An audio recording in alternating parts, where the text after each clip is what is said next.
Hello friends, अब तक हम लोग इंटरनेशनल पॉलिटिक्स में रियलिस्ट अप्रोच और न्यू रियलिस्ट अप्रोच को पढ़ चुके थे। आज हम लोग आइडियलिस्ट अप्रोच को समझेंगे कि आइडियलिस्ट अप्रोच क्या है। तो देखिए, आइडियलिस्ट अप्रोच जो है वो फर्स्ट वर्ल्ड वार के बाद डेवलप हुई है। ठीक है, तो फर्स्ट वर्ल्ड वार जब हो गया है तब जाके डेवलप हुआ है। तो अब पहला विश्व युद्ध हो चुका था, तो पहले विश्व युद्ध से पहले जितने भी युद्ध लड़े गए थे वो इतने घातक और उन युद्धों में इतनी ज़्यादा जन धन की हानि नहीं हुई थी जितने कि प्रथम विश्व युद्ध में हुई। इससे सभी लोग डर गए थे और पूरी दुनिया में हाहाकार मच गया था कि बहुत भारी संख्या में लोगों की मृत्यु हुई, बहुत सारे लोग मारे गए और बहुत ज़्यादा नुकसान भी हुआ सभी देशों को जो उसमें शामिल थे युद्ध में। और इसका अन्य दूसरे देशों पर भी प्रभाव पड़ा जो युद्ध में शामिल नहीं थे। तो इस वजह से पूरी दुनिया ऐसे युद्ध से सहम गई थी, डर गई थी और इस वजह से लोगों का दिमाग एक ऐसी विचारधारा को बनाने का चल रहा था जिससे शांति की व्यवस्था बनाई जा सके, जिससे विश्व राजनीति में शांति की स्थापना की जा सके। तो इसी शांति की स्थापना के लिए ही हम देखेंगे कि ये आइडियलिस्ट अप्रोच निकल के आया है। क्योंकि देखिए, कोई भी जो विचारधारा है अगर उसको हमें समझना है तो हमें ये समझना पड़ेगा कि वो जो विचारधारा है, जो आइडियोलॉजी है, वो किस टाइम पीरियड में से आ रही है, क्योंकि वो विचारधारा उस टाइम पीरियड से जरूर प्रभावित हुई रही होगी। तो वो समय बहुत मायने रखता है जिस समय वो पैदा हो रहा है, जो विचारधारा पैदा हो रही है, क्योंकि परिस्थितियां ही विचारधाराओं का निर्माण करती हैं। परिस्थितियां बनेंगी, विचार अपने आप बनने शुरू हो जाएंगे। वैसे तो ज़रूरत पड़ रही है अब हमें, क्योंकि हम डर चुके हैं, हम पहला विश्व युद्ध देख चुके हैं और हम डर गए हैं कि अगर इस तरह से अगर दोबारा होता है तो फिर तो दुनिया खतरे में पड़ सकती है।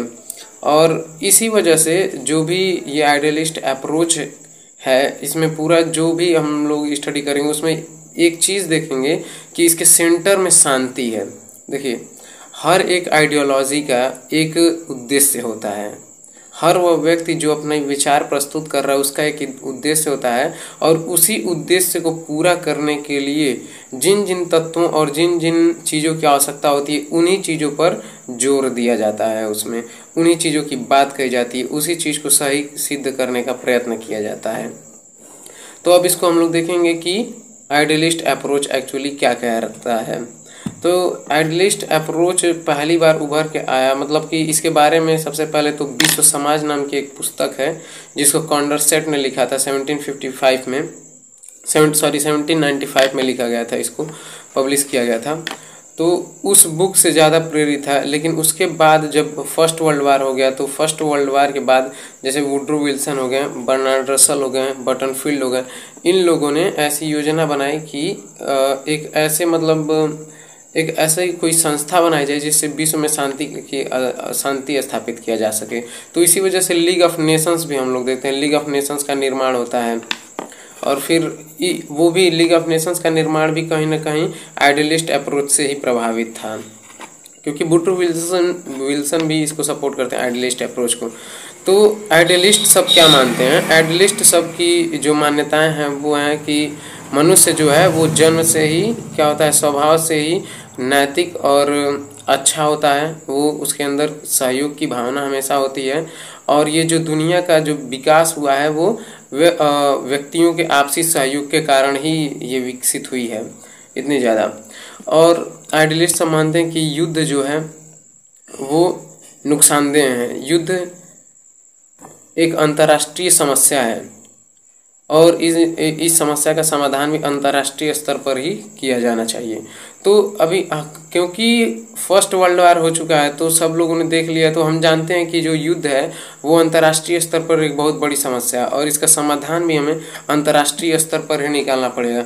इसीलिए ये लोग कह रहे हैं कि नैतिक है। नैतिक क्यों बना रहे हैं? क्योंकि नैतिकता पर आधारित, अभी तक उसके पहले जो थॉट चल रहे थे वो पावर पॉलिटिक्स चल रही थी। हमने देखा रियलिज्म में क्या बात कर रहे थे वहाँ पर मार्केनथाउ कहते हैं कि सब पावर पॉलिटिक्स है, पावर के लिए लड़ाई होती है, इंटरेस्ट का ध्यान रखो और इस तरह से वो सारी चीज़ों को बताते हैं। लेकिन यहाँ पर ये क्या कह रहे हैं कि नहीं, नैतिकता इम्पॉर्टेंट है, मतलब मोरालिटी इम्पॉर्टेंट है, नैतिक मूल्यों पर विशेष बल देते हैं, न कि शक्ति पर, पावर पर। तो ये इनकी कुछ मान्यताएं हैं कि व्यक्ति नैतिक है, अच्छा है, और इस तरह से मतलब वो शांति की स्थापना के लिए अपने विचारों को गढ़ रहे हैं। आगे समाज का ये कहते हैं कि समाज को इस प्रकार संगठित किया जाना चाहिए ताकि युद्ध होने की संभावना बिल्कुल कम हो जाए। इस प्रकार से ऐसा संगठन बनाना चाहिए। अब इनकी कुछ विशेषताएं हैं, जैसे ये कहते हैं कि राज्यों के मध्य अच्छे संबंध के लिए शक्ति नहीं वरन नैतिक मूल्यों की आवश्यकता है। अब हम लोग देखे थे रियलिज्म में कि जो संबंध है इंटरनेशनल रिलेशन के लिए सबसे इम्पोर्टेंट है आपकी इंटरेस्ट और आपका जो पावर है, पावर पॉलिटिक्स की वहाँ पे बात होती थी, शक्ति की बात होती थी। लेकिन यहाँ पे आइडियलिस्ट सब कहते हैं कि शक्ति संबंधों को नहीं निर्धारित करेगी, आपके नैतिक मूल्य संबंधों को निर्धारित करेंगे। जो अन्य देशों के साथ हमारे संबंध हैं उनको कौन निर्धारित करेगा, तो हमारे नैतिक मूल्य निर्धारित करेंगे। और हम लोग रियलिज्म में पढ़े थे क्या कि शक्ति जो है वो संबंधों को निर्धारित करेगी कि आप दोनों के बीच में संबंध कैसे होंगे, शक्ति निर्धारित करेगी। लेकिन यहाँ पे नैतिक मूल्यों को बताते हैं आइडियलिस्ट सब। दूसरा जो पॉइंट है वो है कि शक्ति की राजनीति को संघात्मक विश्व सरकार के द्वारा प्रतिस्थापित किया जाना। हम पीछे पढ़े हैं कि पावर पॉलिटिक्स, हर जगह पर पावर पॉलिटिक्स यूज किया जा रहा है। मॉर्गनथाउ ने कहा कि पावर पॉलिटिक्स ही मेन वजह है, शक्ति पर ही विशेष ध्यान दिया। तो और आइडियलिस्ट सब क्या कह रहे हैं कि पावर पॉलिटिक्स को ख़त्म करके एक ऐसी विश्व संघात्मक विश्व सरकार बनाने की आवश्यकता है हमें, जिसकी वजह से जो दुनिया में अशांति बन रही है या फिर कॉन्फ्लिक्ट का माहौल बन रहा है, संघर्ष उत्पन्न हो रहे हैं, उनको समाप्त किया जा सके। तो ये संघात्मक विश्व सरकार क्या है, इसका मतलब क्या है संघात्मक विश्व सरकार का? तो देखिए, जैसे एक राज्य में गवर्नमेंट होती है चलाने के लिए, और उस गवर्नमेंट के नीचे फिर पहले सेंट्रल गवर्नमेंट होती है, फिर स्टेट गवर्नमेंट, फिर डिस्ट्रिक्ट, फिर उसके बाद जिला स्तर, फिर उसके बाद ब्लॉक स्तर पर, फिर धीरे धीरे गांव के स्तर पर हम लोग विभाजन करते हैं ना शक्तियों का, और इस तरह से एक संघीय ढांचा प्रस्तुत करते हैं, बनाते हैं। तो इसी तरह से वो कह रहे हैं कि जैसे एक देश को चलाने के लिए एक गवर्नमेंट हम लोग बनाते हैं, उसी तरह से पूरी दुनिया को चलाने के लिए एक संघात्मक विश्व सरकार बनाने की ज़रूरत है। मतलब एक वर्ल्ड गवर्नमेंट बनाने की ज़रूरत है, विश्व सरकार, यूनिवर्सल गवर्नमेंट बनाने की बात कर रहे हैं यहाँ पे। तो अब ये समझेंगे कि क्यों ऐसा कर रहे हैं। क्योंकि देखिए, जैसे राज्य में शांति व्यवस्था कायम करने के लिए अगर राज्य में सरकार ना हो तो क्या होगा, अराजकता फैल जाएगी। उसी तरह से जब विश्व में कोई सरकार नहीं है तो क्या होगी, तो विश्व के स्तर पर अराजकता फैल जाएगी, लोग एक दूसरे की बात नहीं सुनेंगे, लोग एक दूसरे को हराने में, मारने में, दबाने में ही लगे रहेंगे। तो ऐसी अंतर्राष्ट्रीय संस्थाओं के निर्माण के बारे में ये बात करते हैं कि कुछ ऐसा होना चाहिए, एक गवर्नमेंट होनी चाहिए जो पूरे दुनिया को कंट्रोल करे, ठीक है। तो ये संघात्मक विश्व सरकार की बात करते हैं। अब जो तीसरा पॉइंट है वो है rule of law. Rule of law Dicey ने दिया था, और इसमें कहा जाता है रूल ऑफ लॉ में कि कानून का शासन, मतलब कानून का शासन होना चाहिए, एक इंटरनेशनल कोर्ट होनी चाहिए, और उस इंटरनेशनल कोर्ट में जो भी मतलब पक्ष और विपक्ष जो भी संघर्ष है उनका समाधान उस कोर्ट में किया जाना चाहिए, इस तरह की बात। तो रूल ऑफ लॉ होना चाहिए, कानून का शासन की बात करते हैं आइडियलिस्ट सब। फिर आगे कहते हैं कि निरस्त्रीकरण होना चाहिए, मतलब आप शस्त्र मत बनाइए, ज़्यादा शस्त्र मत रखिए, क्योंकि युद्धों का जो मेन कारण है वो क्या है, शस्त्रों को रखना। अगर आप बहुत ज़्यादा शस्त्र रख रहे हैं तो इसका मतलब आप फ्यूचर में उसका यूज ही करेंगे। आप कोई शस्त्र रखा है तो ऐसा तो है नहीं कि वो खेलने के लिए रखा गया है। अगर परमाणु बम कोई बनाया तो वो जरूर किसी न किसी दिन तो फूटेगा ही, तो बना के रखा गया है। तो फिर वो कहते हैं कि निरस्त्रीकरण का मतलब नीति अपना लीजिए, मतलब शस्त्रों को मत रखिए अपने पास, निशस्त्रीकरण कर दीजिए। फिर कहते हैं निरंकुशता की समाप्ति, कोई भी देश निरंकुश होने की कोशिश ना करे, निरंकुशता की समाप्ति करते हैं। मतलब कोई भी देश एक दूसरे देश के ऊपर अपनी सत्ता को न थोपे या उसको अपने अनुसार न चलाने का प्रयत्न करे, इस तरह की बातों करते हैं।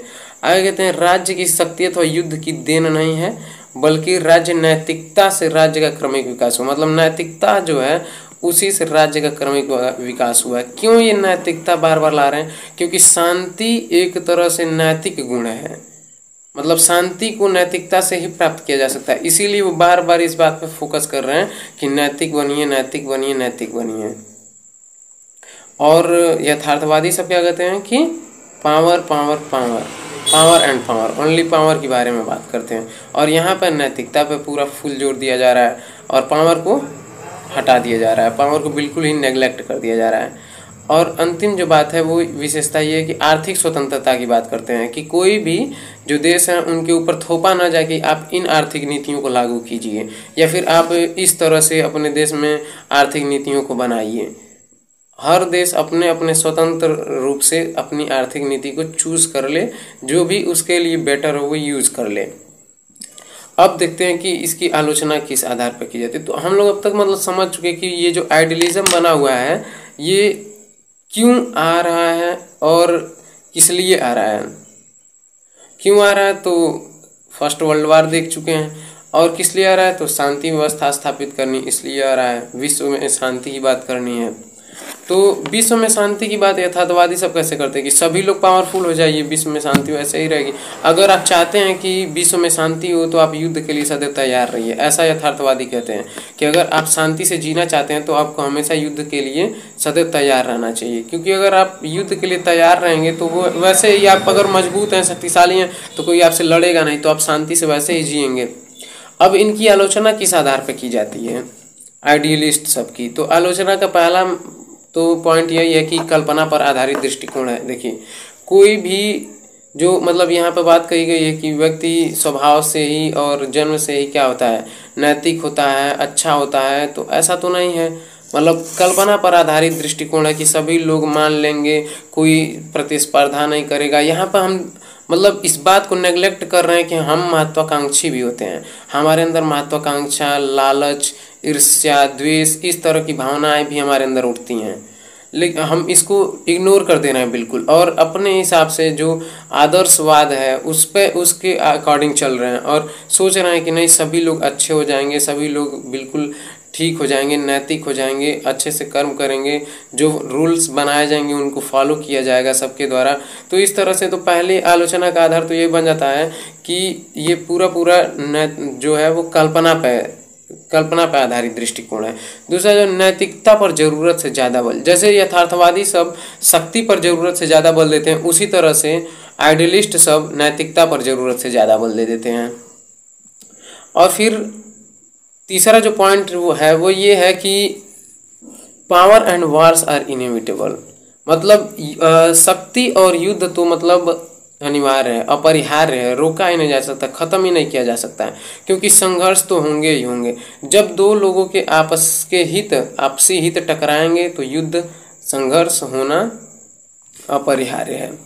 फिर राष्ट्रसंघ का असफल हो जाना, देखिए ये भी जब लीग ऑफ नेशंस बनाया गया तो लीग ऑफ नेशंस असफल हो गया, तो ये लीग ऑफ नेशंस के किस चीज़ को शो कर रहा है, लीग ऑफ नेशंस बना ही था आइडियलिज्म के आधार पर ही, यही आइडियलिस्ट अप्रोच वाले वुडरो विल्सन ही उसके संस्थापक थे, बनाने वाले थे, मुख्य अगुआ थे।